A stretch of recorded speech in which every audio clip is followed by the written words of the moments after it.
오전에 아는 분한테 전화를 한 통을 받았어요. 물론 심각한 내용은 아닌데 제가 이분하고 통화를 하면서 우리가 살면서 정말 거짓말은 하지 말아야 되겠다 이런 생각을 했어요. 뭐 우리가 거짓말 하게 되면 상대방 눈을 제대로 볼 수도 없고 말도 제대로 나가지 않아서 좀 말이 꼬이고 얼굴도 많이 경직되고 이래서 사실 좀 불편하죠. 또 거짓말을 하려면 계속 거짓말을 만들어내야 되고 이러는데 조국이라는 이 인간과 이 가족들은 어떻게 그렇게 평생을 거짓말을 해 오면서 살았는지, 그리고 그것이 잘도 먹혀서 잘 살아왔어요 지금까지. 그런데 이름을 더 크게 내보겠다고 하다가 결국은 이게 패가망신 당하는 이런 상황이 됐죠. 패가망신뿐만 아니고 일생을 앞으로 감옥소에서 보내게 될지도 모르는 그런 상황이겠죠. 가족 모두 구성원 하나하나가 모두가. 물론 뭐 자기 딸이나 조국이나 멘탈이 강하다고 SNS 다 알렸으니까 아무 일이 없겠지만 뭐 저희 또 소심한 우파적인 마음으로 본다면 혹시나 제가 아침에 혹시나 이 자파대 잘하는 게 있잖아요. 그런 일을 하지 않을까 또는 당하지 않을까 이런 생각이 잠깐 스쳤어요. 예. 우리야 뭐 진실이 시간이 가면 진실이 밝혀진다 하고 버티셨었고, 우리는 또 그런 대통령을 보면서 우리가 이 진실을 밝혀야 되겠다 하고 버텨왔지만, 조국이는 시간이 가면 뭐가 더 밝혀질까요? 이 사람이 한 거짓말 아니면 숨기고 했던 그 일들이 더 밝혀지는 것 외에 더 있나요? 하여튼 뭐 조국이가 멘탈이 강하면 강한 대로 한번 버텨보세요. 그리고 재판도 개같은 재판도 받아보고, 그리고 감옥수 생활도 한번 해보세요. 얼마나 비인간적인지. 우리가 원하는 것은, 최소한 제가 원하는 거는 대통령이 당한 대로, 대통령이 당한 만큼 조국이도 당해보길 바래요. 재판을 받고 또 혐의가 발견돼서 대통령은 없는 혐의를 다시 추가 기소가 됐지만 조국이는 혐의가 앞으로 줄줄이 나오겠죠. 거기다가 추가 기소해서 계속 감옥에 있는 시간을 연장하고, 그래서 개같은 재판을 검사들한테 개같은 취급을 당해가면서 한번 재판을 받아보세요. 당신이 인간적인 비애를 꼭 느껴보기를 바랍니다. 그때도 당신 지지자들이 가서 재판장에서 울고불고 하는지 한번 두고 봐야죠. 예. 당신의 그 거짓말이 드러날 때마다 당신의 지지자들이 뭐라고 하는지, 그것을, 그 거짓말을 거짓이라고 하는지 두고 봐야죠. 이철이라는 국회의원이 내년 총선에 출마하지 않겠다고 했다고 하면서 그동안 우리 정치 지독하고 모질고 매정했다. 특정 인사에 대해 무조건 안 된다고만 하고 인격 모독을 넘어 인격 살인까지, 그야말로 죽고 죽이는 무한 정쟁의 소지가 된 지 오래. 야당 탓할만 것도 아니고 자기네들도 야당 때 그랬다 이렇게 얘기를 했다고 하면서 뭐 조국에 대해서 외롭지 않았으면 좋겠다 이런 얘기를 하는데, 제가 봤을 때는 개소리일 뿐이에요. 왜 이런 양심의 소리를 지금의 조국이 당하는 걸 보니까 느끼게 되나요? 네?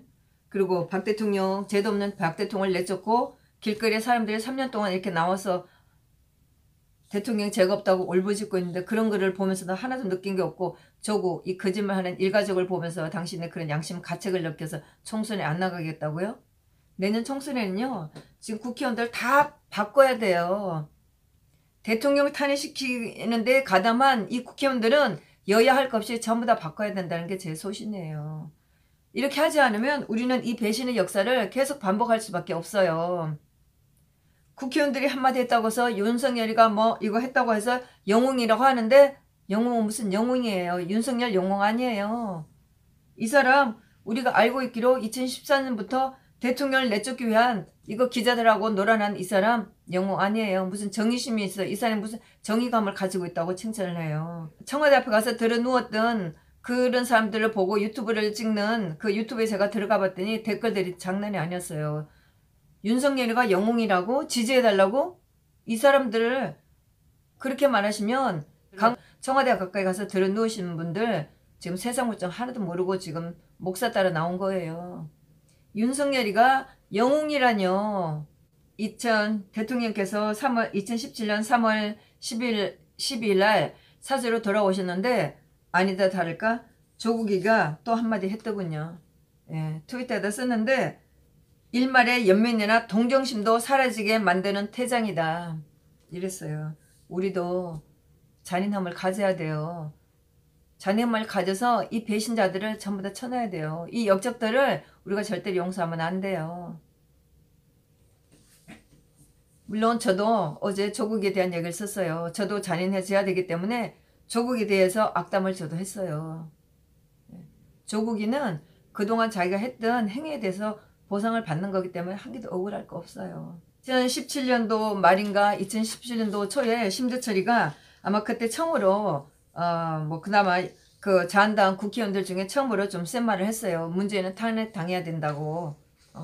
그러니까 이제 뭐 자한당 지지하는 사람들이 난리가 났죠. 오늘 아침에 제가 법원에 가려고 지하철을 타려고 하고 있는데 제가 아는 여자분이 저한테 어디 가냐고 물었어요. 그랬는데 아마도 심재철이가 공청회인가 이런 걸 했었나 봐요. 그래서 그 여자분이 심재철 응원하러 간다고 이런 얘기를 듣고 제가 너무나 기가 막혔었어요.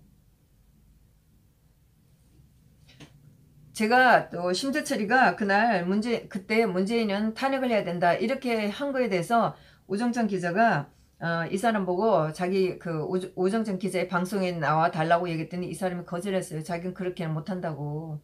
이불 속에서 발버둥 친 것 뿐이었어요. 심재철이가요. 기회주의자예요. 예. 자기가 정말 소신을 갖고 확실하게 얘기했다면 떠들었어야죠. 용감하게 떠들어드렸었는데 말 못했어요. 그때에도 2017년도에도 2017년 말에도 2018년에도 지금도 우리는 떠들고 싸우고 감옥수 가고 다치고 벌금 내고 있어요. 그런데 국회의원을 없이고 문재인은 탄핵해야 된다 이렇게 하고 나서 그거 방송에 나서 좀 같이 하자고 그러니까 못했던 인간이에요. 무슨 이 사람이 영웅이에요.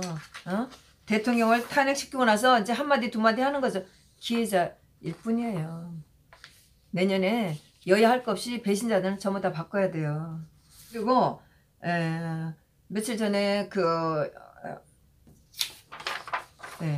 내일신문하고 서강대 현대정치연구소가 촛불 3주년을 맞이해서 공동으로 기획하고 한국리서치가 조사한 여론조사 결과라서 발표했다고 락티브에서도 얘기를 해줬고 미디어워치도 올라온 기사라고 해서 제가 어제도 말씀드렸는데 제가 기사를 검색하다 보니까 오늘 아침에 조선일보도 똑같은 기사가 올라간 걸 봤어요.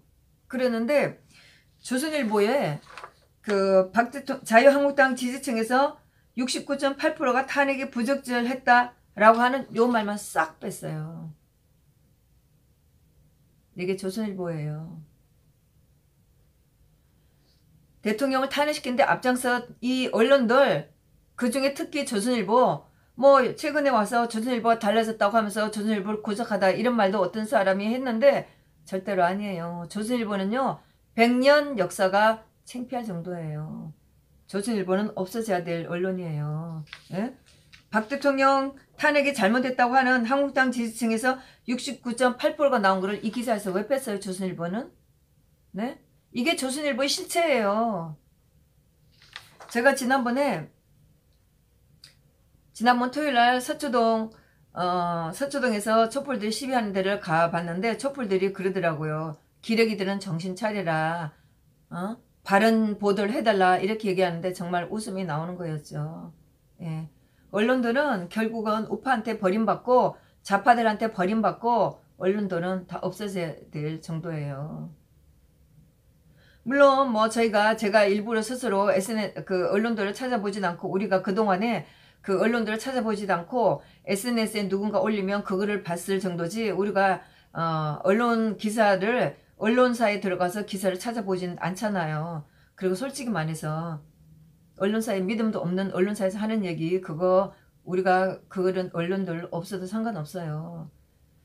옛날부터 사실 대통령 탄핵이 나오기 전에도 언론사 기자들은 항상 우리가 그걸 다 믿으면 안 된다고 생각을 했지만 대통령 탄핵을 보면서 언론사들은 필요 없다는 생각이에요. 지금 인터넷이 있기 때문에 어쨌든 우리가 소식은 받을 수 있고 언론사, 우리 현재 지금 언론사를 통해서 받을 수 있는 거는 별로 기대할 게 없어요. 없다고 해도 저는 아쉬울 거 한 개도 없어요.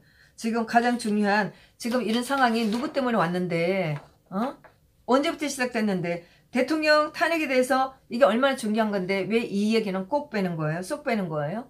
네?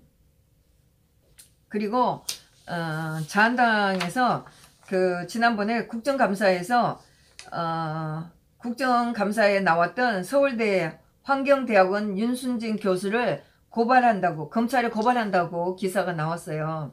예, 나와서 조국의 딸 조민이가 장학금을 신청하지도 않은데 장학금을 받았다 이렇게 한 게 있는데, 이 사람이 국정감사에 나와서 자기도 요번에 알았는데 신청하지 않아도 장학금이 나온다 이렇게 얘기를 했다는 거예요. 그러는데 서울대에서는 그런 장학금은 없다 이렇게 얘기를 했다는 거예요. 제가 작년 초에 대통령 탄핵건으로 재판에 다닐 때 국회에서 위증했다고 해서 11명이나 재판받고 있는 걸 봤어요. 우병우 수석 장모, 그 다음에 삼성의 박상진, 또 이대희의 김경숙 학장, 정관주 행정관 해서 11명이나 재판받고 있는 걸 봤어요. 국회에 불출석했다고 해서 아파서 못 나간 사람, 통지서를 나중에 받아서 못 나간 사람 이렇게 있었는데 전부 다 기소돼갖고 재판받는 거 봤어요. 국회에 출석한 증인이 허위 진술할 경우에 1년 이상 10년 이하의 징역이 취하도록 돼 있다 이랬어요. 이 교수 윤순진 교수는 차마 조국이가 이렇게 낙마할 줄은 몰랐겠죠. 뭐가 겁이 나서 이런 거짓말을 했나요? 이 교수도 죗값을 받아야죠. 그리고 이런 위증했다고 해서 이대 교수들 또 점수 조작했다고 해서 이대 교수들, 학장들, 처장들 재판 받았어요. 징역 살았어요. 그러니 지금 조국 사태건으로 관련된 교수들 전부 다 재판 받고 징역 가야죠. 2년 3년 징역 받으세요. 당신들도.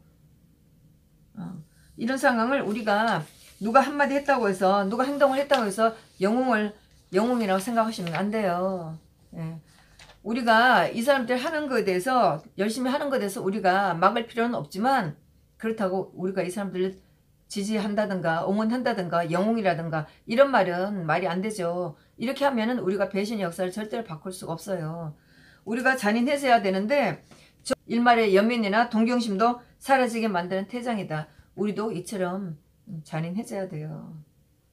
절대로 우리가 마음을 느슨해지면, 허물어지면 안 된다는 그런 마음을 독려하기 위해서 이 말씀을 드리는 겁니다. 네, 감사합니다.